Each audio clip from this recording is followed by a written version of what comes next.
Hello, and welcome to the First Issue Club podcast. We're your weekly comic book show.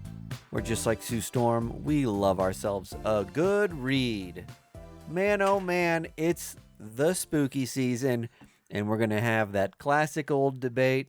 Candy corn, is it good or is it filler? It is filler. It is filler. I like it. Okay, well, 2 against 1. You Do are voted you off like the podcast. the pumpkin version of the candy corn? Oh, yeah, I do. Oh my god, you are evil. Those things are they dissolve in your mouth as soon as you chew them. Maybe I'm an old soul, Or just have bad taste buds. an old taste bud guy. Where do you fall on Werther's? I do like Werther's. Oh no. Who doesn't like Werther's? Yeah, Werther's are good. It's just butterscotch, right? Not Or a butterscotch. caramel. Or caramel. I don't, even as a kid, I never really liked a lot of gummy stuff or like those tubes of ooze that you would the fuck squeeze were you into getting- your mouth. Oh. Preach. Go-gurt?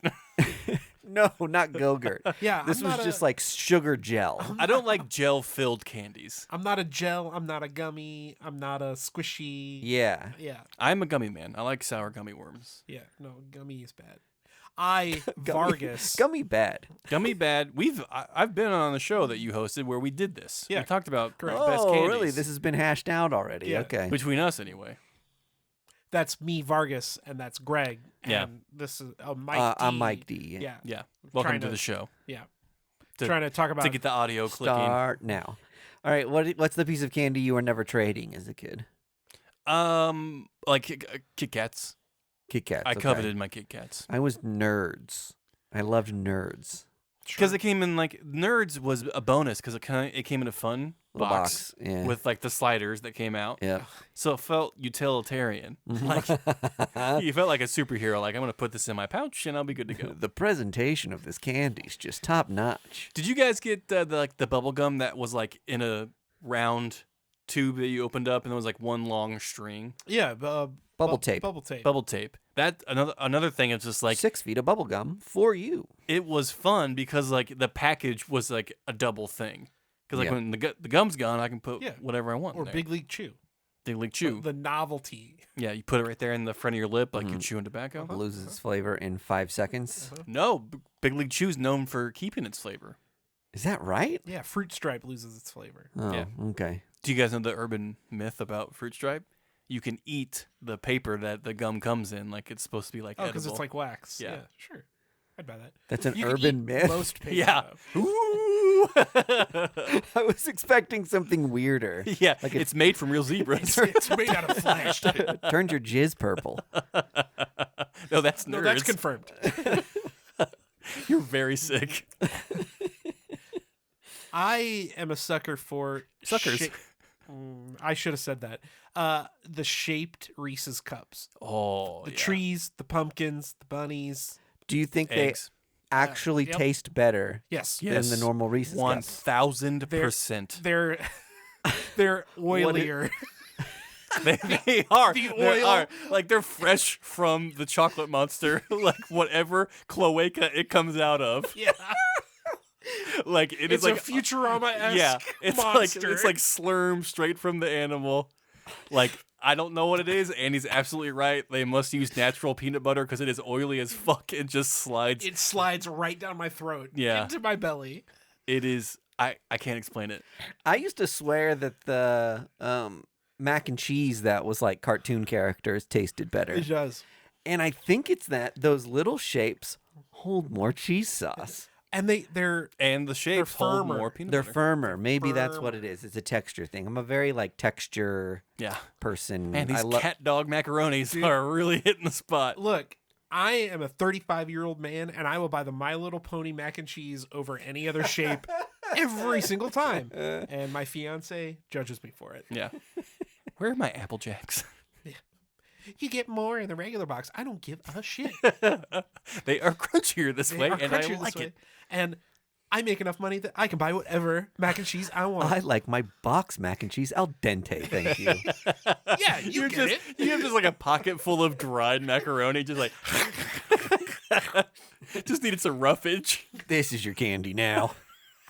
Trick-or-treaters, they're just getting a loose box of macaroni poured in their bags. Cooked with the cheese sauce. Oh, cheese plopped sauce. in. Great. Do you guys remember last year you came over to my house to do Halloween, Yes. and we were saw going one trick-or-treater. We were going to hand out comic books and a ton of candy, and yeah, we had one gang of trick-or-treaters come by. They took 0 comic books and about a handful of candy. I think, at least in the Midwest, the era of neighborhood trick-or-treating is starting to wane. It's dead. It's been replaced by the trunk or treats. Yeah, big time. The churches took it over. Churches, Daycares, daycares. schools. Yeah.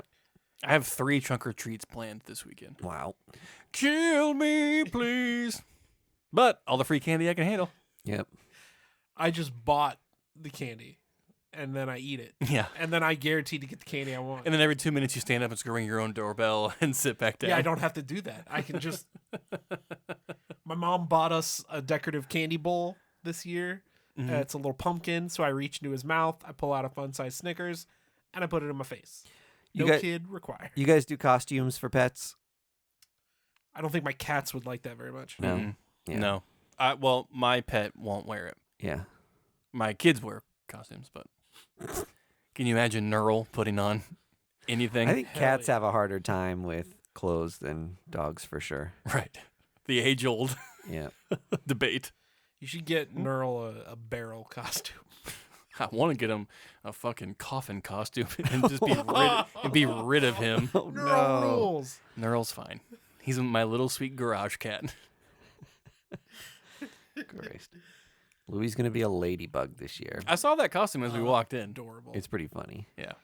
Have you put it on him yet? Louis is Yeah. Mike D's dog. We put it on him, and then I've been putting the hat on him like once a day and giving him treats. Oh my god! So So when she's we- gonna look like the little bee from the local H video. A blind melon. Blind Melon, yeah. Local H. Good lord. H. A much more obscure band than Really? Blind Melon. But yeah, I think by the time we get to Halloween proper, he'll be leaving that he'll be comfortable enough with He'll the be costume. full metamorphosed Yeah. ladybug by Uh-huh. then. Yeah. I am a ladybug now. Mike D's Halloween is going to be very Kafka-esque. yeah, yeah. I dig In it. a very literal I sense. dig it. Welcome, Very children. immersive. Do you guys have, before we get into the first issues, maybe a spooky comic book that you like to read around this time, or do you guys enjoy spooky comic books? I do. I'm really bad though at revisiting things Mm-hmm. that I've already read before. So I'm not like a yearly serial reader. One of my favorite graphic novels ever sitting over there. My favorite thing is Monsters, is an absolute masterpiece. And Yeah, it's also a marathon of a book to get through. it is. It's a longer read as far as graphic novels go. But that's one of my favorite kind of just like embracing the monster in you sort of a book. It's heavy and depressing. Right up but your alley. That that stuff that stares you right back in your face and the real monster and is shows you. who you are. That's the real scary stuff. I also think I've had this take before that while I feel like I buy and consume a lot of horror comic books, they don't necessarily Consume you. when I read a horror comic book, my mind is like it almost all seems like it pays homage to a genre rather than being like a spooky, scary experience. Yeah. Just because with the medium and seeing the stuff on the page, Mhm. it's like harder for a book to actually like haunt you. I It think. is difficult for a comic book to have a jump scare. Yeah. I mean, I enjoyed Gideon Falls and like From Hell. Like those are spooky books that you want to check out that did a good job of. It wasn't like you turn the page and you're just like, oh, but like it was a slow burn, just like unnerving feeling the entire time. And that's where I think comic books really thrive as far as the spooky stuff. You're right that the slower burn stories are better. You know, comics can't do jump scares, but there is something to be said about like turning a page and getting a big like splash page. Yeah. Department of Truth is like one of my favorite comic books running right now. Really great for spooky season, but they did a one-off issue that was about the Mothman, and I talked about on the Patreon about how Mothman Prophecies is like a spooky movie for me, but they basically did an adaptation of it that inserted DOT characters, and there was one page where they meet Injured Cold, who's like an alien, and through the panels he's like walking up to the car, and then you turn a page and one of the pages is his full face. Yeah. It's just right there. And he's got this big, like, creepy ass grin on, and his eyes are super wide. And it's like so unsettling because you're not expecting like a full page of creepy face. I think comic books really need to start looking into the technology of doing like a Jack in the Box kind of pop out thing for those scarier books. So when you do turn the page, it's just like, bah! It like jumps out and gets you. Yeah, the 90s are coming back with those gimmick covers. Oh, yeah. Get that Jack in the Box variant, folks. 1 in 100. People always say Immortal Hulk was one of those books that was kind of like written to be a horror, or kind of like, even though I read it and I don't necessarily like think of it as a horror comic. Maybe it like leans into some of the tropes or borrows from some horror things, but it was really effective at doing those like flip the page. Here's like a crazy splash page of like either something very gory, or maybe it's like one line from the Hulk and you're just like looking into his eyes and you're just like, oh shit, he really said that. Yeah. I think for Marvel, it's kind of horror-ish. It definitely was like a psychological thriller, exploration into the mind of the man and the beast controlling the man kind of thing. So, I mean, it was a cool, creepy book for sure. Yeah.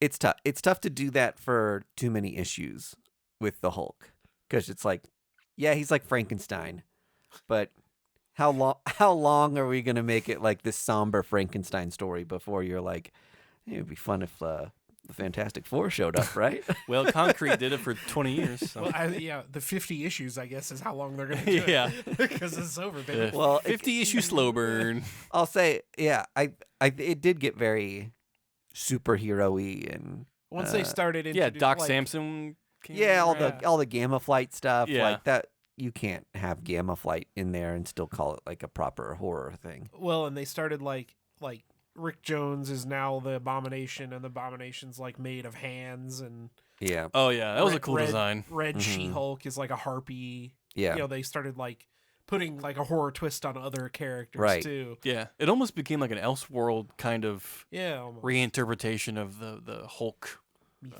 mythos and like just series in general. Did they ever resolve the Harpy storyline, or is she still a Harpy? She's still Harpy as of like Secret Defenders. Al Ewing wrote that, and she was in it. Yeah, that's right. Or Defenders. Sorry, Defenders. So she's just that's right. She was. She's just floating out there in the Marvel universe, still just hanging out. And that's Betsy Ross, right? Yeah, like Hulk's girlfriend. Yeah. Sucks for her. Well, former. Sure. Yeah. Is Philip Kennedy Johnson doing the Hulk right now? Okay. That is a small piece of news. They're introducing a World War II Ghost Rider in that Hulk series. Yeah. And he's riding like an old Harley Davidson and has like an M1 Thompson on his hip. It looks sick as fuck. It's pretty cool. So something's going on with Cosmic Ghost Rider too. He's like an alternate reality version now. Like they've twisted it enough where it's like it's not the Frank Castle we know kind of thing. So it's I'll have to read into it more, but Stephanie Phillips is doing a fucking crackerjack job over there. It's one of those things where they don't have to think about it when it's originated as like a fun little like blip or bit, and then people love it so much, and then they do like 4 miniseries, and you're like, now we kind of have to figure out where it actually we need to flesh this guy out, I guess. Yeah. I got this email today, and it was a Quora question. If you don't know what that is, I explain it more in a Patreon episode where it's basically just like random questions, like a Yahoo Answers thing. Mm-hmm. But the question was, what is Howard the Duck's powers? He has none. He is a master of quack fu, but he has no powers. Okay. Because I didn't get a chance to open the email, but I just saw the subject line. I was like, I don't know if I know that answer. He has no powers. He is from. He is a duck. He is from a planet of duck people. Mm-hmm. He knows his version of karate, quack fu, and that is it. And he's a litigator? He's a detective. Detective, right. I feel like Detective? I feel like I read a story once that confirmed that his power was luck or something. Oh, so he's like Domino? Oh. He's like a domino type. dumb luck. Yeah. But not like useful luck. Like he doesn't win the lottery. No, but like he'll it's find like the piece of paper that points in the direction he'll fall off of a building, land in a awning, and go boing and be fine. Oh, he's got plot armor. Is he Mr. Magoo? He's Mr. Magoo. He has plot armor. Oh wow, you fixed your lighter. I was playing with it and I thought I broke it, but we're back in business. Well, now that we have all the fun banter out of the way, should we get into said comic books? Oh, before, did you get a chance to read Beneath the Trees yet? You told us that you. Which one's Beneath the Trees? The one I talked about. The murderous. The murder bear. Like. No, I ordered Richard it. Scarry style. Yeah, no. Dexter's it sounded so good when Vargas was talking about it that I got on later that night. Because I was just like, ordered it. I wanted to hear what your thoughts about because I read it and it was just blew me so good through the roof. It was so good. Yeah. One of the most unexpected hits of 2023. For sure. In fact, IDW had a convention exclusive foil cover of the B cover, the one that looks like the book. Yeah, the book. Mm-hmm. But it was like $50. God damn it! Why Too did they do much. that? Yeah, that's not fun. That's not fun to spend $50 on a book you really love. Yeah, like it's just out of the reach of like attainability. You know what's also not fun is that Sitting on a cactus. God, it's so right. And I'm glad we finally got to this on First Issue Club. I feel like you go to these conventions and it's like, okay, there's all these convention exclusives. It's so fun that I got to be here to get the convention exclusives. Everyone's going to there's tons of people who as individuals sell the convention exclusives online, which is like one thing you can't prevent.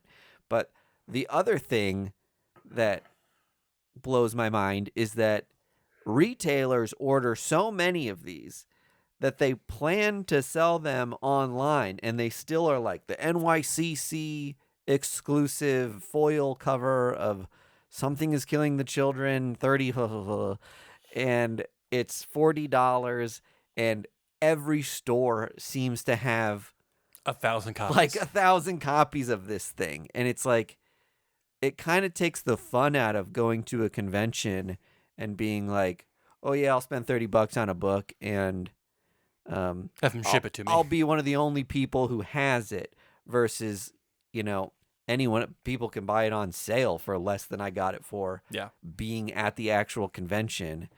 At that point, it becomes less of an exclusive. Yeah, right. It just makes me more bummed thinking about I'm going out to LA Comic-Con soon, and you're thinking about like, oh, what cool convention exclusives might I be able to get my hands on? And it's like, it's almost not really a thing anymore. No. Well, that might be a good litmus test. Send us a picture of a con exclusive that you're interested in or you pick up, and we'll see if we can find it online Get your somewhere. hands Before on you get home. Yeah. Well, right? Like, let's try it. Yeah. Just have the rubber hit the road. Yeah. I think that's a good experiment. Yeah, stay tuned. First Science Club. Gross. All right. Andy, lead us away for the first issues of the week. Dope. So I only read 2 this week. I got Gone, but I haven't read it from yet. Distillery. From Distillery. Mm-hmm. But what I did read this week was Alan Scott Green Lantern. This is the 3rd of their 3 new Golden Age books. So this is the original Green Lantern, takes place back in the 40s or whatever. Much like the Wesley Dodd Sandman book that I talked about the other week. Yeah.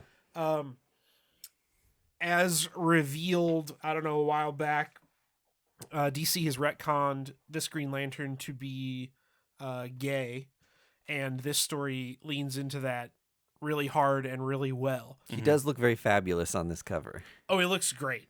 Would you say retcon to that, or just like maybe or just added it. added I it, guess yeah. I mean, Because I don't was his sexuality a main point of his character? Like, was he married before? yeah. Well, that's you say that, and it's like I've never read any like classic Green Lantern. Yeah, so I don't know. know shit about Alan Scott. He's gay. He's Got blonde hair. Yep. Be a beautiful cape. Yeah. So this book takes place around that, and it's not just the nice part about the story is it's not like I'm Alan Scott, the gay Green Lantern. Now here's a story. Mm-hmm. Like it has a purpose. Yes. He is in love with like an army buddy that he met, while he was in the service, and How long ago did this retcon happen? Is this comic like his coming out party?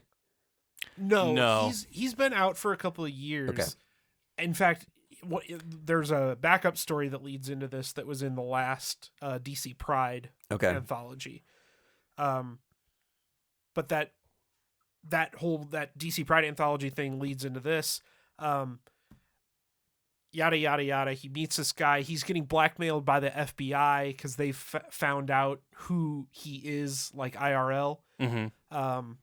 He's a member of the Justice Society. He's got this Green Lantern persona. They find out that he's Alan Scott. They're blackmailing him with the fact that he is a gay man. Okay. To be more a part of the Justice Society, because the FBI wants the Justice Society to be like the team. They want America to get behind the Justice Society, and this Green Lantern is very much like a solo guy. Uh-huh. Right? He's on the team, but he's like, I work better by myself. Sure. So the FBI... A real Batman type. Yeah, exactly. A real Batman type. So the FBI is like, we're going to out you unless you start, being a team player. Yeah. And this is the FBI, not the Justice Society. Correct. Can you imagine if his friends? God, like... There's Alan Scott's just like, I kind of want to take a break from the JSA, and they're like, fat fucking chance, buddy. Yeah. I'll tell everybody. Well, but that's the whole thing. Is like not only that, but they know his secret identity. So it would be like if the FBI went to Batman and they were like, "Hey, we know you're Bruce Wayne and you're gay, and we're going to tell everybody both those things unless you're in the Justice League more." God, right? Like. That's horrifying. And terrible. Is. Yeah, I mean, it's just like a double whammy. Like as Alan Scott, what are you more afraid of? Like people knowing, like because right, like his character Alan Scott isn't out as a gay man. Well, and it's in the 40s. It's in the 40s, so that's like not a small thing. No. So on top of all of that, right, you get this kind of back and forth where you get the history of him and this army buddy that he's fallen in love with. The end of the book, the big reveal, spoiler alert for anybody who wants to read it. Pretty sure they're going to reveal that his army buddy is the Golden Age Red Lantern. Oh. And because Green Lantern finds a guy who was both drowned and burned at the same time. And it was like, it's implied that it was a former lover. Got it. So I think this guy that he knew from the past got taken by the Red Lantern ring, turned into Golden Age Red Lantern, and is killing people that Alan Scott has like either fallen in love with or gotten to know really well. Ooh. And then you have that FBI thing going on in the background too. Yeah. So the Red Lantern is bad. Yeah. Okay. Red Lanterns are typically pretty bad. Okay. Red means stop, green means go. Being a lantern noob, if you will. Sure. I don't know shit about the different colors. So. I think it'd be really funny to do something with these like Golden Age characters that brought in like the canon of the modern lantern mythos of like, you're in the 40s, they're still dressed like this, which is like a very dated looking costume. Yeah. And then the Lantern Corps, who is like not really sleek, not really beholden to time, right? Yeah. They're like out in outer space, like in unisex, like thousands leotards. of years advanced technologically. Starfleet boots. And like to see them interact with an Alan Scott type character and then like other people on Earth be like, whoa. Yeah. Look at those tight fitting costumes. It's like if Hubba hubba. it's like if Alan Scott like showed up in like bell bottoms or something, or just like like a very definitive like fashion Flower child. Yeah, Like, just like, hey man, peace and love. I mean, he's wearing a very billowy blouse here. That's a fucking cape, my guy. Oh, and the blouse, yeah. Oh, yeah, he's wearing like a coral blouse. Yeah, he looks like a buccaneer. Like he should be like a swashbuckler. Yeah. Anyway, this book was super good. I did not read the Flash book that they did, the Jay Garrick Flash book, but I'm probably going to pick that up just based on the strength of these other two books. But this book was awesome. I know that the writer, I want to say it's Tim Sheridan. He did. Where do I know that name? Yeah. He did a big social media push to get this book out there because, of course, all the coolest, most online people are throwing a fit about this book because it features and stars a gay man. Well, and like It's the old heads who like actually remember this character. Yeah. And it's the same people who are just like, Spider-Man has to be white. It's like none of these people have to be anything. Yeah. Because like it's all fictional. And like it just blows my mind because you can't rationalize with the entrenched thinking of those people, young and old. It escapes age. It's just like prejudice against progression, really. Well, yeah. This is a very good book too. Like beyond all of that. Mm-hmm. And you're doing yourself a disservice if you judge this book before you read it. Okay. That's Alan what I'll say Scott, about Green it. Lantern. Alan Scott, Green Check Lantern. it out. It's worth it. And I'm pretty sure all of these are going to be like limited series, although they don't say it. But I can't imagine it goes past 5. Not in a bad way, but just like 5 or 12. You it get might your story told in a 5 or 12 series. But I'm also very excited to see what DC has to do with this like dawn of new Golden Age characters if they're going to do like more of that. I know absolutely nothing about the Golden Age.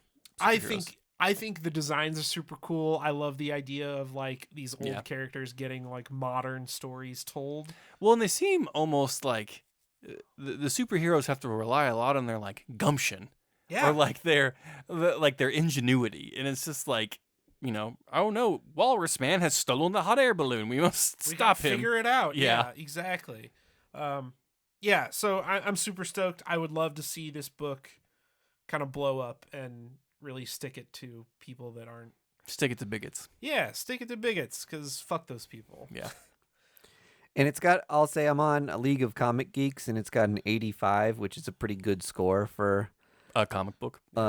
Yep, exactly. And I think this is one of those things too where you're hearing from people who don't actually read comics that they're mad. The loudest stuff. voices somehow rise to the top. But yeah, exactly. Us real ones know.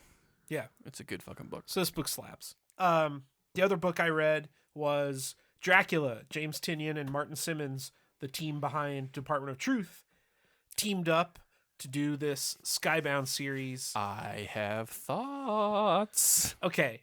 I want to hear your thoughts. I want to hear your thoughts first. First thought, fresh out the gate. Reinfeld looked a lot like Robert Smith from The Cure. You are correct. He absolutely looks like Robert Smith from The Cure. And Boys Don't Cry. Yes.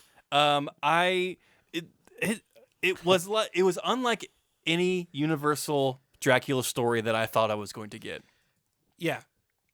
Take that for what you want. Yeah.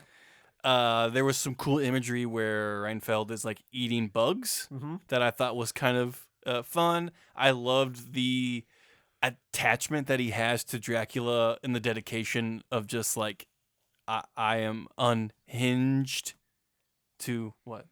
Universal Monsters. He was just helping me out finding it online. Oh, sorry. And I liked that aspect of like, you can understand how Dracula is. He's kind of more portrayed as like this sexy monster of like, you know, I am the ultimate manipulator, and you really see that through Reinfeld and him just being like basically like a lackey. Yeah. Of Dracula. I like So what I'm getting the likes out of the way. Oh, okay, interesting. So I genuinely loved this book. I liked I'll say relatively new spin for me. The idea that Dracula is more of a force that is impacting the world around him, and less of like a guy on the street doing stuff, right? So like, to your point, Renfield's in this asylum, and that's where we learn about Dracula, is like through this person that Dracula has completely absorbed mentally. Yes. So what I got from that, and tell me if I'm reading this wrong. So I thought that Dracula and, is it Reinfeld or Renfeld came on the boat together. They did. And Dracula is the person who killed everyone on the boat. Correct. Okay. And everyone thinks it's Renfeld. Because he's he's a human. Right? So he's the only person they found because Dracula was in his coffin. Yes. Yeah, that's exactly right. So he's close by. So he has like his like this Help 360 app attached to Renfeld of just like, I need blood pretty fucking soon. Yeah. Well, like, Renfeld's his familiar, so Renfeld does all of his like daytime stuff. Wait, is this set in modern times? No. Okay. It's in past times. Okay. Like black and white picture At Ridgemont High, past times. Yes. Yeah, he's basically just like his errand boy. Just like, I need my dry cleaning picked up. Like, can you go get some laundry detergent for me, and also 16 quarts of blood? Yeah. Okay. Cool. So far, we're good. Is the comic more like Renfield's story? It's told around. He's used as a framing device. Okay. Yes. What I've heard is so how the story goes is he is in an institution right now because he was picked up off the boat for allegedly committing these murders on the boat. And this is where we get the story of Dracula told to us from him through the psychiatrist. Does that make sense? What? Renfeld's I lost you there on like who the narrative is coming from. Renfeld is telling the psychiatrist of the institution about Dracula. Oh, he's being honest to the psychiatrist. And the psychiatrist is just like, you're a crazy person. You have bad blood. Yeah. You have blood poisoning. We're going to take it all out of you and put new blood in, which is a real fucking thing that they did. And still do. Yeah. Hey, baby. I read in some news on the comic book websites that's going to, the psychiatrist may be the through line of the Universal Monsters books through Skybound. Like, he's the linchpin. Yeah. Like all the either victims or actual Universal monsters will be connecting through him. And probably Van Helsing. Yes. Like Van Helsing's the professor they talk about. Yeah. So this is like their Arkham Asylum, pretty much. Yeah, exactly. All the monsters are going to be staying here. It'll stay within the Universal Monsters group. They're not like going into like Spawn or anything like that. One can only hope that Dracula shows up in Void Rivals. Speak it into existence. So you guys would be happy with Optimus Prime v. Invisible Man. Do you think so? I can't remember. We might have been talking about this on the Patreon, but there are some people. We kind of talked about how there's a camp with the Universal Monsters who are like, this stuff is sacred. Don't do anything with it. Yeah. It's the same people who scream over not getting their Harry Potter house. This would like really piss those people off if Dracula showed up in like Spawn or Spawn showed up in Dracula. Oh, absolutely. Yeah. Absolutely. Yeah, they would lose their fucking minds. Yeah. Okay. So what didn't you like about this book? I want to hear your criticisms. The only criticism I have was the pacing was kind of loose. Like the blocking of most of the panels, it flowed differently, which was intentional. Yeah. It was an intentional disorienting flow of the book to kind of mirror how people kind of look at this guy in this institution. Like he's kind of unhinged. Yeah, you don't hire Martin Simmons to do a 9-panel grid. No. No. Darkseid is, this is not. Yeah, exactly. So like that took me out of the story a little bit. Whoa. However, gorgeous. Martin Simmons just fucking master. Yeah, just blew it out of the park. the second criticism I have is, I think there should have been a double issue. Yeah.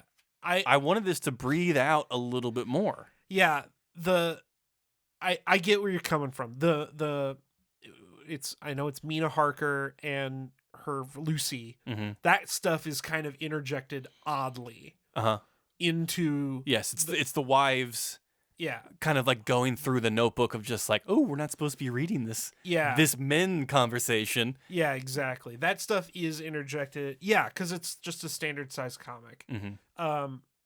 I'll buy that. But it is very good. And Yeah. if you are a fan of Universal Monsters or, this dynamic team of Martin Simmons and James Tynion, you will not be disappointed. This delivers on everything that you want. I just wanted a little bit beefier premiere issue. Yeah. I mean, this is Skybound has been toting this for months now that, hey, we got Universal Monsters. Why wasn't this bigger? Yeah. You know what I mean? Like, why wasn't this given a more bombastic premiere issue? Yeah, or even if they did like I mean, Squarebound this fucking thing. yeah, well, I was gonna say like if they did the Firepower route and did like a trade Mm-hmm. for $10, Yeah. that's like Dracula Volume 0, Yeah. and then this is issue 1 telling the rest of the story or whatever. Yeah. Like all stories bleed out from the issue 0 Yeah. trade of Universal Monsters at Skybound. Yeah, That was my only criticism. Writing A+, art A+. yeah. It'll probably read better in trade. As most things do. Sure. But I mean, I can't give it a full. That's not what we do here. We have to have some knocks. Totally. I will allow you. that You'll knock. allow my knocks. Thank you so much. So what do you think, Mike D, as the Universal Monster skeptic? I know you weren't chomping at the bit to read this. No, I'm definitely gonna read it. Yeah, don't have a take on it just yet. If you noticed my silence, my deafening silence. Yeah. I Total alpha move. I just haven't gotten my hands on it yet, and I'm gonna read anything Tynion does. At least give the first issue a try. So Yeah. I'm inundated with Dracula stuff. I thought it was funny. I was looking for this book on League of Geeks just now so we could have some info on it up as we were talking about it, and I couldn't find it for a while because there's literally like a million 700 different series that have Dracula in the title already. So it's like there is just a lot of Dracula stuff out there already, and some good, some not. Yeah. Oh, you gotta put Dracula parentheses not dynamite. Then it'll come up. Then it'll come up pretty quick. Or Dracula motherfucker from Erica Henderson. Yeah. I did like that. That book. was a fun book. It's a quick read. I did just see Renfield, the Nick Cage movie? the Nick Cage How was it? movie. It was It's fun. Yeah. I liked it. Though it centers around Renfield's relationship with Dracula and him recognizing that like a codependent relationship is a thing, and so he goes to a like support group and finds how to live his own life and be his own self, and then is of course at odds with Dracula because of that. And they did a really good job with it, I think. They should have cut out all of Aquafina's story. I didn't need the cop story. Yeah, that was kind of shoved in there, wasn't it? Yeah. They Yeah. needed to like pad time or something. Yeah. But other than that, it was Or really get great. like a romance in it to have it made. Yeah. Yeah. I think, this comic book, that movie, What We Do in the Shadows, like, Yeah. I love the re-examination of the vampire, like, identity or like what Yeah. it really is. One of the best things I've seen that's kind of like take another look at vampire lore was Midnight Mass. Was that the name of the movie? Yes. Mike Or show. Flanagan's Midnight Mass is a fucking masterpiece. Did you watch that, Greg? I watched YouTube clips of it that explained what it was. YouTube clips. I didn't know going into it that it was like a quote unquote vampire thing. And as you're slowly like learning what's happening and realizing you're in a world where people don't have the mythology of vampires and are trying to make sense of what it is, It was so cool. Dude. It had so many moments that like left me crushed at the end of the episodes. When they go out on the boat, Oh yeah. I was like I can't watch the next episode. Oh. Like I have to take a whole day. Dude. Well, and the paralleling of religion with vampirism Yeah. is like so poignant, and I cannot believe nobody thought of it until like the year of our Lord 2022 or whatever. Yeah, that was so stinking good. Such a banger. Yeah. Vampires, gotta love them. They suck. Boo. I read Giant Robot Hellboy by Mike Yes. Mignola and art by Duncan Fegredo. I mean, it's in the title. Hellboy is a giant monster. Hellboy is kidnapped and put into a like laboratory with a big metal thing over his head, and his consciousness is transported into a giant version of himself, like a mech, Okay, essentially. Hell yes. And he is transported to this island where something involving giant monsters, something involving the occult, classic Hellboy stuff is happening. And so he's just basically trying to figure out why he was kidnapped and why he's here now. And there's the side story is there's like a group of, they almost kind of look like a super team of some sort of like scientists who are like all in the same yellow jumpsuit and are like very excited to be like piloting this robot thing. Yeah. They're like their old fortress had been taken over by some creature. And so they're trying to figure out if the stuff in the vault is still there, if the creature's still there, why it happened. So it's like a big occultist Hellboy as a giant robot smash 'em up thing. It rules. That sounds amazing. Yeah, it's great. It is exactly what you think it is. There's nothing.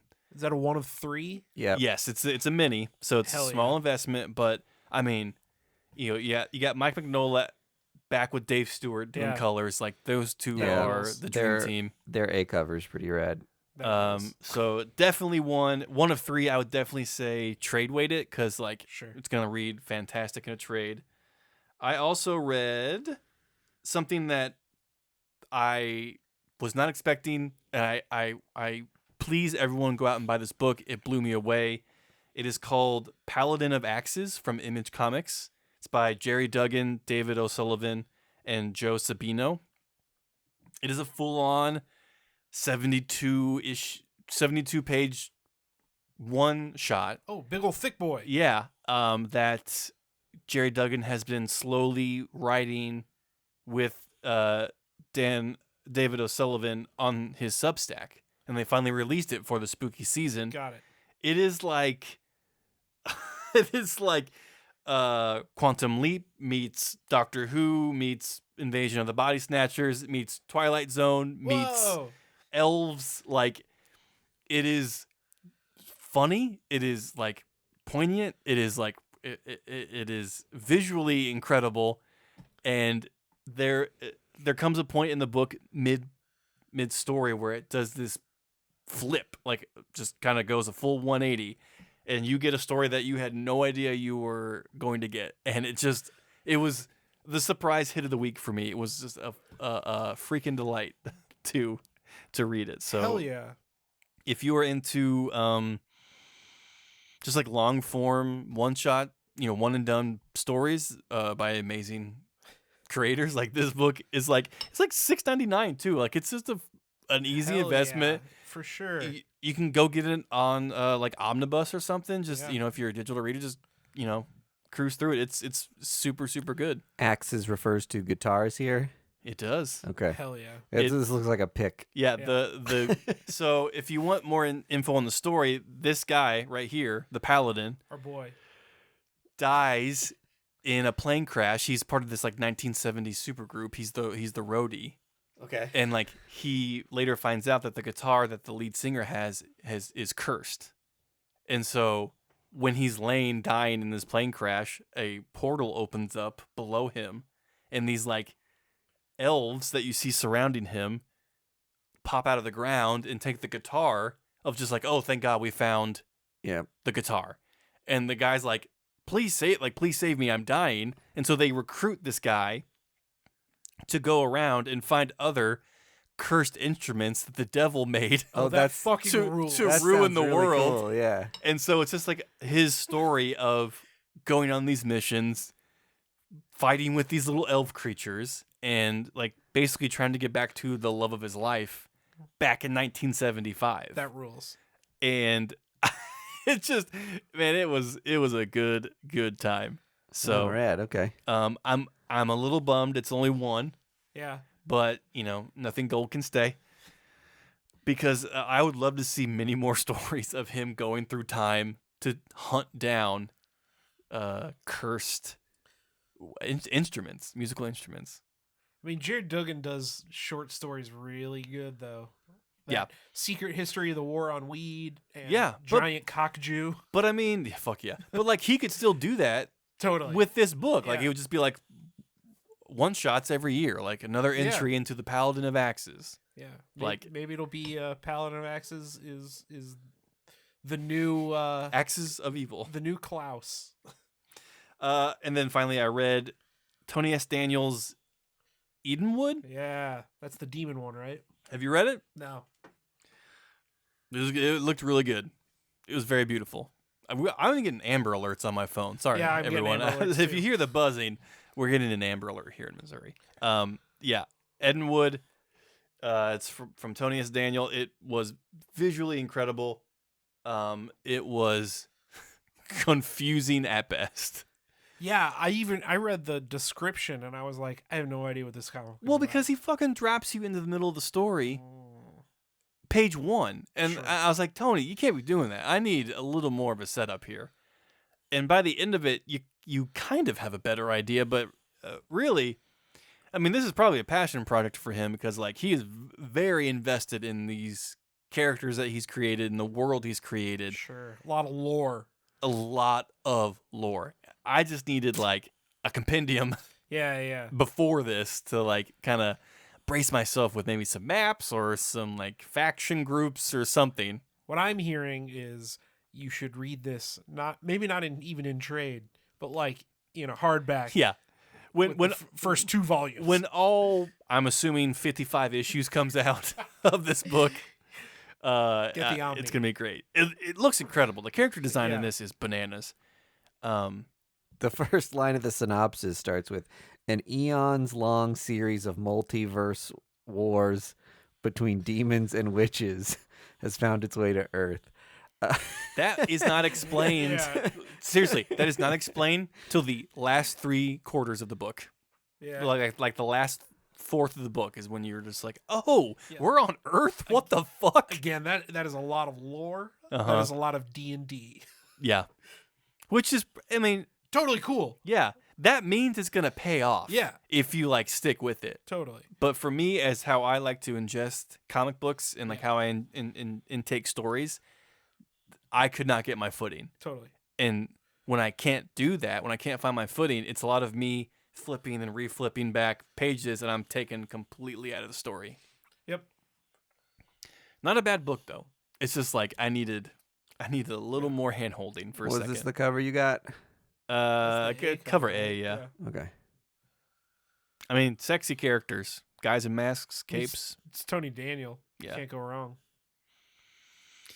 Oh well. Dope. Mike, did you have some stuff you wanted to cover? I just grabbed a couple books out of my short box that are from a couple weeks ago, but I went with a spooky theme. Yay! Spooky, scary. Of course, you can't have a Halloween episode without talking about Cullen Bunn. Of course.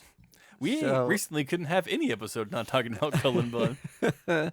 So I read The Midnight Show, which is a small town, has a little art house theater, and they get their hands on a copy of this like old Hollywood Oh, cursed movie. horror movie that's supposed to be lost to time. They get their hands on it, and as each of the kind of universal monsters is introduced in the movie, they show up in that town too. Oh, That's amazing. hell So yeah. they're throughout the series they're contrasting like what's going on in the movie and then every other panel is like in town, and then the other panels are like in the movie. Holy shit. So that's- really cool.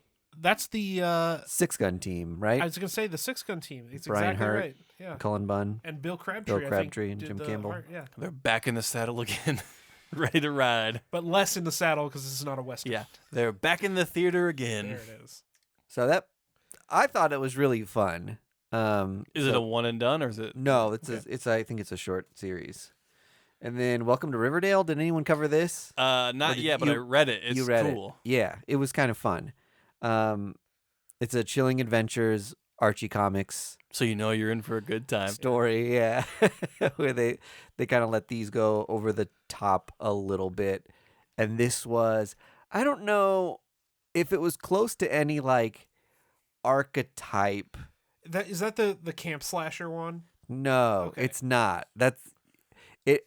I do start to confuse these Archie horror titles because they do so many one shots now, Mm-hmm. and they all run together in my head. But they've got the new witch character Oh yeah. who is like, a foil to Sabrina now, Mm-hmm. and it's like Amber or something. Does that sound right? In any Maybe. case, she's the baddie in this comic, and she escapes like a mirror dimension in this, and is going to go after Sabrina. So, it's a one shot, but I think it maybe sets the table a little bit more for this character they introduced like a year or two ago Cool. to be more of a bad guy in a Sabrina book. So, Cool. if anything, just a fun, almost like Stepford Wivesy kind of story where you go into Mhm. Riverdale and it's so cheery and happy It's idyllic. that you're like, something's amiss and creepy here. Yeah.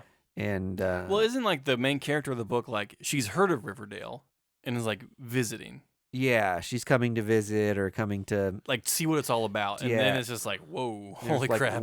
There's like one other person that's unaffected by the like charm that's been put on the town. Sounds dope. I would love if they would collect all of these. I was just going to Archie freaking horror- say that. just the one shots. Yeah, Just put them in a big hardback. Yeah. And I'll and make buy it like a creepy yeah. hardback, like a Creep show. necromancer. Oh yeah. book. Yeah. The Book of the Dead. Mm-hmm. I Make hope it Jughead's face like stretched, like the Necronomicon. Like a Necronomicon. I hope they still do. Not that I've been enjoying the one shots, but I really, really loved the miniseries they did, like Vampironica Oh yeah, and like the Jughead the Hunger. yeah. Betty was a werewolf hunter. Yeah, those were really fun. Blossom 666. Yeah, That's that so book cool. was awesome. Did Cullen Bunn write that He one? sure did. That was Man. one of the better ones. Love us a good Cullen Bunn. Yeah. I found out that some of the old Afterlife with Archie variants I have are worth like Mhm. $40 a Yeah. piece. So Yeah. if you've got, I know you bought a lot of those, Greg. So you might want to I think I have them all. take a peeper at some of the, if you have variants for some I of them. have Archie meets Kiss, all the Frank Cavilla Oh, variants, cool. Yeah. and those go for a lot of money. Oh, nice. And it's just a funny series too. Yeah. I think my favorite Archie book that I have, even better than Archie versus Predator, is Archie versus Sharknado. Sharknado. Oh, I didn't know that was a thing. Yep. It's Yeesh. awesome. I've said it 100 times before. The complete lean into the absurd that Archie has done with the horror stuff was the best thing it could have Oh done. yeah. At Totally. 100%. Chef's kiss. What did you think about Mark Wade's, what was his series called? Archie. Life with Archie. Or It it was just Archie. That's right. Okay. Yeah. Because dang it, who did Saga? Val Staples. Yep.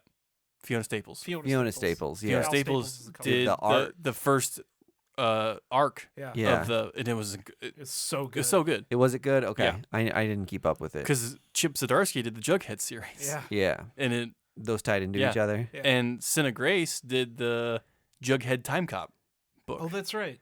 Yeah. where like Jughead is like a policeman through time. Okay, but that's not related. No, it is. It ties into the regular slice of life book. No, but I'm just saying, the Archie whatever hub. Yeah. They've done a good invested- job in all arenas. You're Yes, saying. like Yeah. they invested into these like really progressive and like invested creators, and like the world has seen a resurgence in Yeah. my eyes. Like new people getting into Archie and like the stupid shit that he fucking does. And I think all of this is like it would have happened whether or not we got the Riverdale show or not. Yeah. Because they'd already taken that turn into The horror stuff. the horror stuff before that, and Man, that's true. kind of like some short miniseries that were a little more, like you said, slice of life things for the town. All right. We did it. I hope you had a spooky time with us this week. If you want more spooky stuff, go to patreon.com/firstissue-club, where we discuss a lot of scary movies on this week's Patreon. Oh, yeah, we did have a little bit of a horror movie combo. And we got Planet Comic-Con in Kansas City coming up in 2024 in March. Sure. Can't and- ever announce it too early. And, well, when I speaking saw the speaking of early announcements, when I saw the announcements, I was like, "Oh my god, that's so far away still." we can plan our hotel stay. Yeah.